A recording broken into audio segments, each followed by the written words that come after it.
This is the Sales Babble Podcast, episode 269, How to Be a Marketing Genius, an interview with Christina Frei.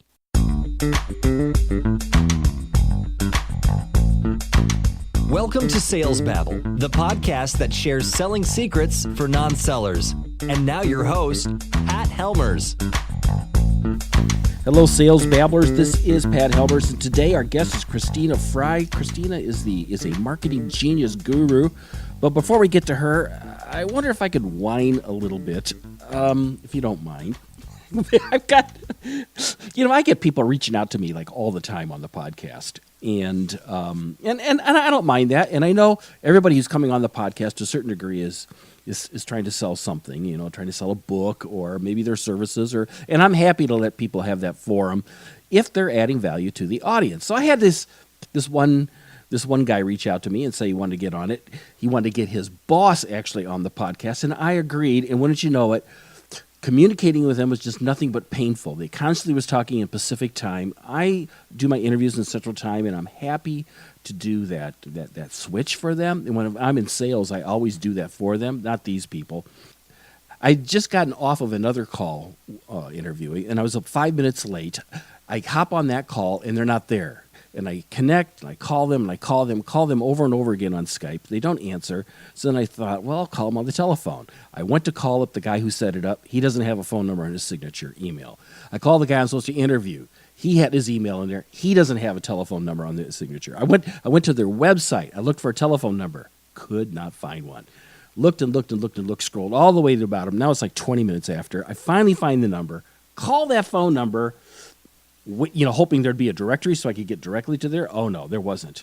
It was like 1 for sales, 2 for support, something like that. Dial 0, and that'll take you to a person. I dialed 0, and it says, well, there's nobody here right now. We'll leave a message. You know what the ironic thing here is?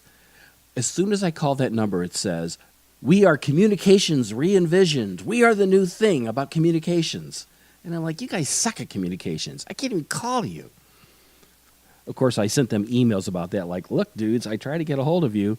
They just up and rescheduled me for 2 days later. I only do interviews on Mondays, but I agreed to do it anyway. I was going to be in the studio anyway. And wouldn't you know it, 2 hours just before that, they canceled on me, wondering when it'd be a good time to reschedule. Look, I'm not going to go there. Why do I bring this up? In this case here, I'm the buyer and they're the seller. And if you're the salesperson, why do you make it so hard for people to buy from you? Ask yourself this. This is the thing. Is it easy for people to figure out your phone number? Is it on your signature of your email? Is it on your LinkedIn? Are you mentioned on the website somehow? Is it obvious how people can get a hold of you? Because if it's not, why are you making it hard for people to buy? Every time you put an extra hoop, an extra barrier in there, do some of you think that telephone doesn't exist anymore? It's not important anymore? Is your life so important that you can't be bothered by customers and prospective customers and buyers to maybe call you? If so, you are being foolish, which is the case for this unnamed company that I won't bring up. So check yourself, see if it's easy for people to connect with you, and if so, then that's good. So thanks, guys. Hey, I feel so much better that I was able to get that off my chest. So where are we? Oh, Christina Frei is our guest. She's a branding and marketing expert. She's been featured on Today's Show, NBC, and she's all about identifying what's inside of you, your innate marketing genius. We have a really good time with this. We've been running around in some of the same circles. I'd never actually met her before, but we knew a lot of the same friends. And what's great about this conversation that we talk about not just generating leads by using marketing strategies, but actually how to convert those leads into prospects, which I think is going to be highly relevant for the listeners here in Sales Babble. So, with no further ado, let's get to it. Welcome, Christina. Are you ready to babble? Let's do it. Christina, you and I just met, actually, and I was reading your resume here. It says you're a branding expert, and you've been on the Today Show. You've been on the NBC News. I have not been on any of those, so that's pretty impressive. But the main reason I asked you to come on here is because you're a marketing genius, and actually you have something called the marketing genius, right? Is that some kind of methodology? Yeah, it sounds like a big thing, doesn't It it? But does. It does. it's like, what? You could possibly be a genius? Half of my time is just spent convincing people that yes, no matter how much you resist marketing, you actually have an innate marketing genius. And what that means is there's a way that you come alive in service to others that can be really powerfully communicated through your voice. And I know that's a mouthful. We'll talk more, but that's really it. Like, what's your archetype where you are alive in service to others? You did say a lot there. First off, you said people resist marketing. I almost disagree with that. I think what people resist is sales, and they hope that marketing is going to do it all for them.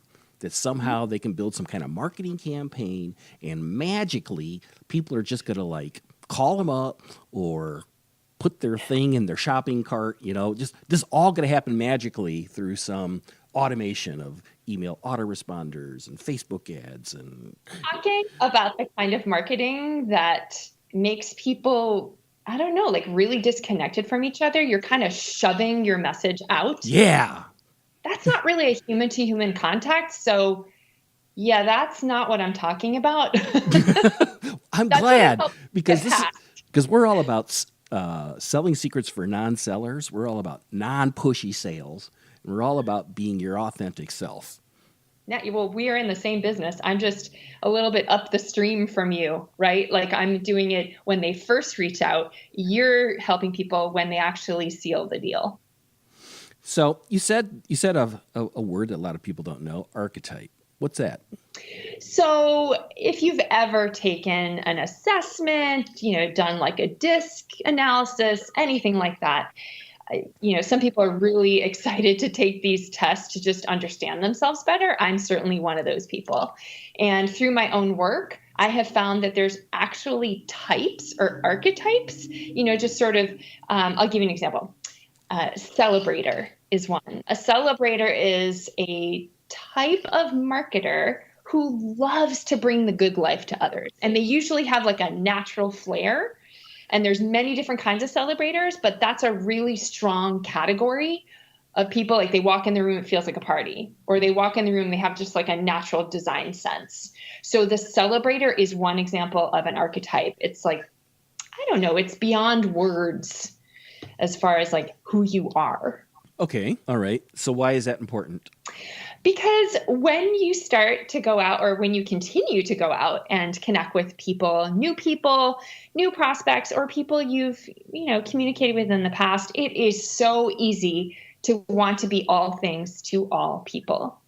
And what that tends to do, what I see with my clients and prospects almost every single day of my life, is that it's incredibly scattering. You just suddenly you have 17 different campaigns running on different media, and none of them really hits home with anyone because you're not really listening to your true audience and making a difference in their lives. I could go on and on about how a lot of marketing is informational, but it could be transformational. So I'll just stop there.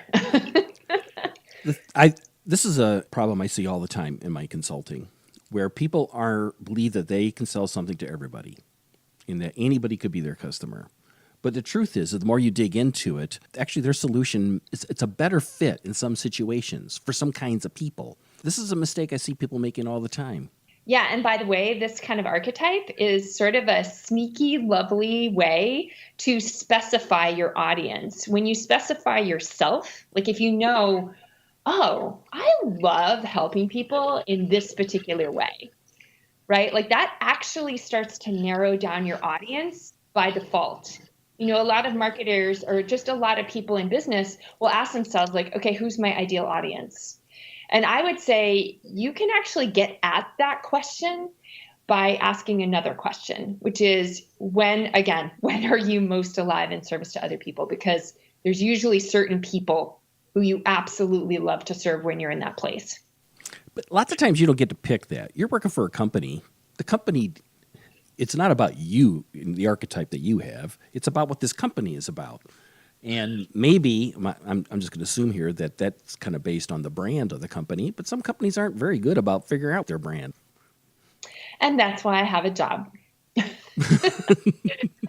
I will be honest with you, most of what I do is I'm very adamant that I help people who are in charge of their own brand, whether it's, a chief of marketing of a company, but usually I work with entrepreneurs, just solo entrepreneurs. Someday I might just expand that and work with bigger, but right now I'm just in the muck, like the good muck of helping solo entrepreneurs figure themselves out so they're not completely overwhelmed when they get out there and grow their business even more. The vast majority of the listeners here in Sales Babble are sales managers, sellers themselves, some account executives, sales development reps, SDRs. And a lot of these SDRs are building their own little marketing campaign somehow, right? You go to an event, you're at a conference and you get a fishbowl full of leads. What do you do with them? How do you connect with those people? How do you convert those leads into prospects?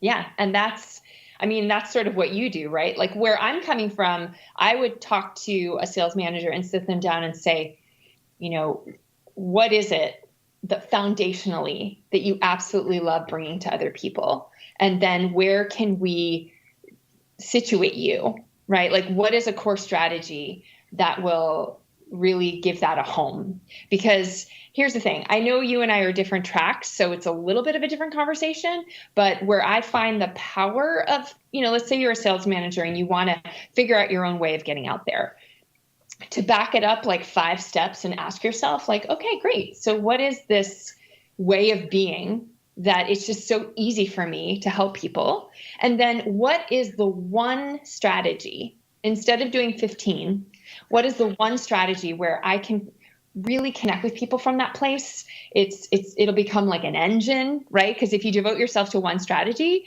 what happens is the content is good. You're developing consistency. People start knowing who you are in a really positive way. You're building trust over a period of time. We all love that.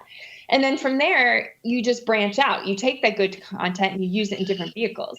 And that can, you mentioned they're going to sales conferences, picking up a bunch of leads.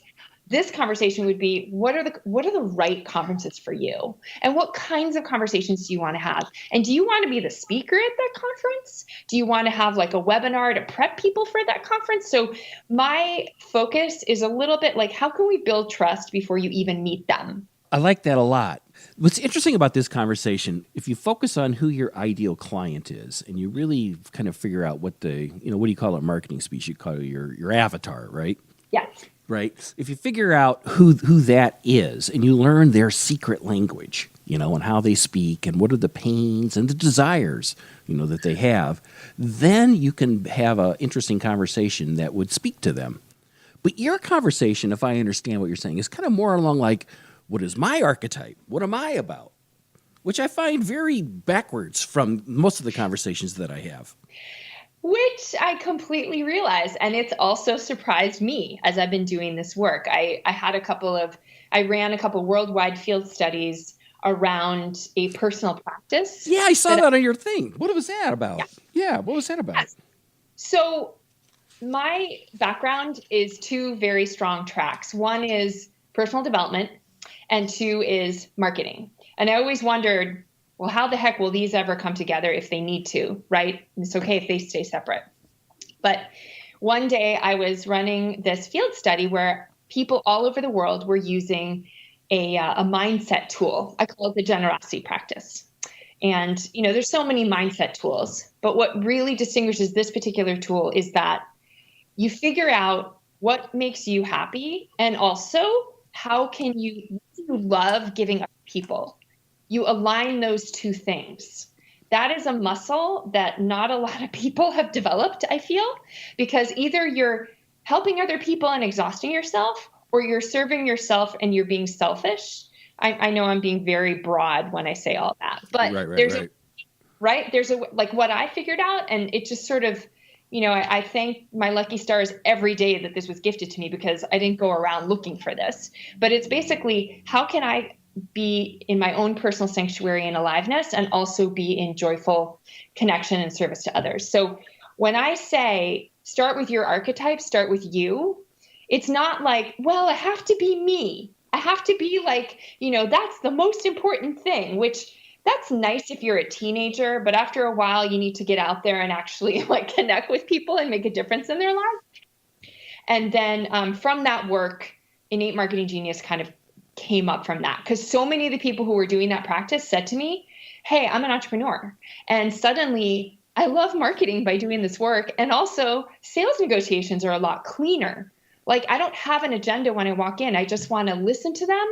I get out of my way and, I just very gently say, you need me. And they nod their heads. These are people in HR departments with thousands of dollars of business to give this consultant. And it's like, instead of them being worried about everything and desperate for the business, they could just say, okay, you just need me. So I'm just getting at, there's this amazing way of being that I don't see talked about a lot, which is I love being who I am. And also that can be connected to helping other people. So if you could occupy that space and it could infuse your marketing, wouldn't that be the best thing ever? I agree. Well, here's the other thing. There are certain businesses that really, like, trust is absolutely key to your entire revenue stream, right? Like you are, let's say, and again, this is just who I work with. I would be curious as to how this translates to more of a product-based business. But let's say you're a financial advisor. No one is going to hire you until they trust you. So either you're referred by someone that you trust, right? Or they trust, or you have to work long and hard on trying to really make a difference in people's lives before they put down money to work with you. And those are the kinds of professionals that I tend to engage with. I'm not sure that if you're selling ice cream, that you need the same human to human connection. Yes, a brand is almost like a person and they have to make a positive impact. But I mean, if I'm Ben and Jerry's, I don't know if I would have to work the same way to build trust as, someone who's a real estate agent. I don't know. That would be an interesting conversation to have. Yes. And the thing is, for some products, it's all about you honor your word. They purchase your service or they purchase your product and it works as expected. In fact, it meets and exceeds your expectations. So you go tell all your friends and you come back and buy more. Exactly. Yeah. I mean, I'm not saying trust is not important in pretty much every business that's out there. But if you're the one in charge of it all and, you have the opportunity to build trust in a way that is energizing to you, like that's sort of where everything I do points back to that. Like we all have to build trust, but it can be very exhausting over a long period of time. And what I've cracked is the code to build trust in a sustainable, energizing, healthy way. So that as an entrepreneur, you don't kill yourself, to build a business. Okay, so let's get a little bit more detail into what the marketing genius model is. Two things. So the first one is figure out what your type is, right? So through all of these sessions I've had with people, there was a 4-month period where I had 40 sessions with people figuring out their archetype. And what I found was, wow, there's common ground. There are these 5 really strong categories. I've already mentioned one, celebrator. Another one is adventure guide. These are people who really see what's possible for others way before they do. And they also empower them to get their goals. It's a very strong type. Anyway, so you can take an assessment. I spent about a year creating this assessment. You can take it and figure out what your type is in about 7 minutes. So that's one thing. And then the second process is when I work with clients, I take them through a 6-step proprietary process where at the end of it, at the end of 90 minutes, I identify their genius, just depending on what kind of process they went through. Let me be more specific about the 6 steps. I am helping that person figure out how they love to be in that joyful service to others place, right? Like I come at it from many different angles just to see, okay, is this really you, or are you just doing this to please everyone? So I have figured out how to get to that core way of being so that within that 90 minutes, I can tell you, this is who you are. And I have done that now with like, over 100 people. It's just one of my things that I do. Right, right. Yeah. And after I identify their archetype, it's a big moment, by the way. It's like, let's have a parade. Like it's always this big reveal and it's so fun. It's almost like, I call it like, you're going to feel like you had 3 massages and 10 facials because it's so empowering to figure this stuff out. And not only that, then we're going to sit down and give that voice or give that archetype a home. And that's your core strategy. Where are you going to frolic? Where are you going to make that thing come alive and you just devote yourself to? So yeah, that's when we figure out the core strategy, and we do that on the same session. Interesting. Very interesting. I mean, I've had people on the podcast, who disc, bank is another one. There's been a number of people who have done various personality profiles, Myers-Briggs-ish kinds of things. Usually people are on here to try to figure out what you're selling to, what their profile is. I think it's interesting, and what's unique about what you're doing here is you're doing it on you, and you're trying to frame your marketing campaign on you, around you. I am. It's this weird thing that happens, right? It's like, I have been through so many marketing processes and courses with people where it's a very thinky process to come up with your ideal audience. And I've done it many times. And what I find is there's a bigger game than that question. I know that sounds a little like, what does that mean? There's just a bigger game, though. My belief is that, or what I find in my own experience is that when people are open to it, that zone of genius where they're just, they're just on it. We all know what that feels like, right? It's like, I don't know if you've ever been to a wedding where something just happens. Everyone wants the best for the couple and everyone's just kind of flowing, like the kind of wedding where it's not like everyone's drinking themselves into the table. I mean, there's this natural goodwill that kind of bubbles up from the experience.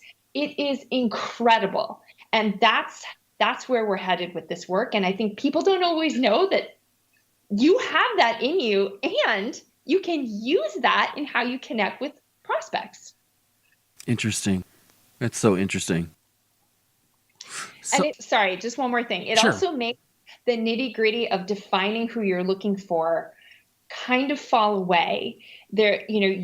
There's other things that bubble up, maybe psychographics instead of just straight up demographics. And I'm not being flip about this. I realize that when you sit down to do a Facebook marketing campaign, you have to choose, right? Like Who's your age group and who's your men or women? Like I know. But again, bigger game. There's a bigger game. Interesting. If you could give our listeners one piece of advice they could take action on this week, what would that be? I would say take the assessment. If you take the assessment, it's on my website, by the way, innatemarketinggenius.com. You'll probably have a link on your podcast, but I'll do that. Yeah.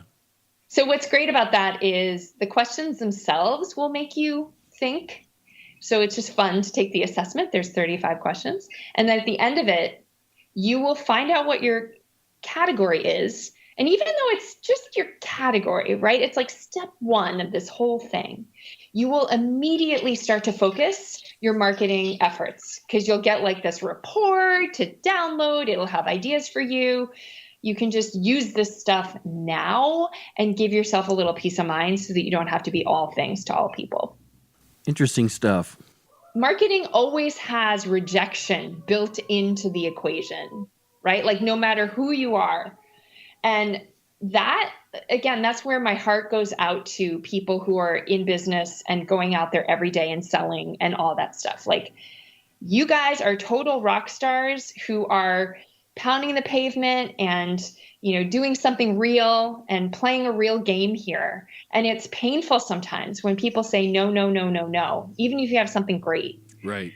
I just want you as an entrepreneur to be, or as a salesperson to be supported because you have this engine of awesome in that service place that I keep talking about over and over again, that if you tap it, again, the bigger game will be so awesome that rejection is much, much easier to handle. Excellent. Christina, thank you very much for visiting us here in Sales Babble. Well, I really appreciate your having me on the show, Pat. Thank you.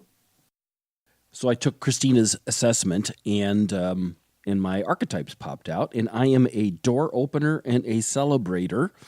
There's a place where I've added my email in, and those two archetypes are explained on what that means. So, but you can probably guess what that means. I'm a door opener here. Let me help you through, and I'm all about celebrating wins. So, very interesting stuff. In the show notes, I've put a link to the assessment that she mentioned, and I highly recommend you going to the website at innatemarketinggenius.com and giving that a go. You can find that in the show notes at www.salesbabble.com/269. One other thing, Marina Ledbetter asked me about a tool that I had mentioned in the podcast, on the LinkedIn podcast, that I used in order to find emails. And to my surprise, I did not put it in the show notes. And I don't know if you folks have looked at show notes. I work really hard at trying to make them really terrific and great, but it looks like I dropped the ball on this one. And the tool is hunter.io.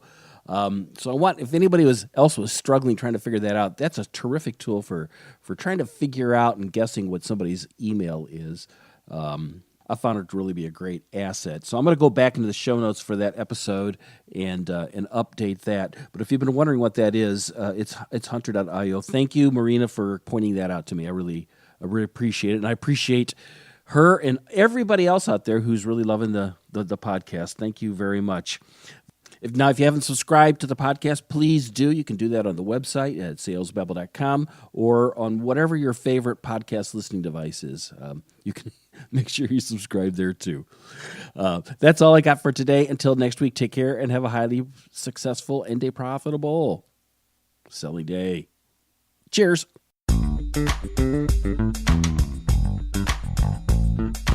Thank you for listening to the Sales Babble podcast. Find us at www.salesbabble.com.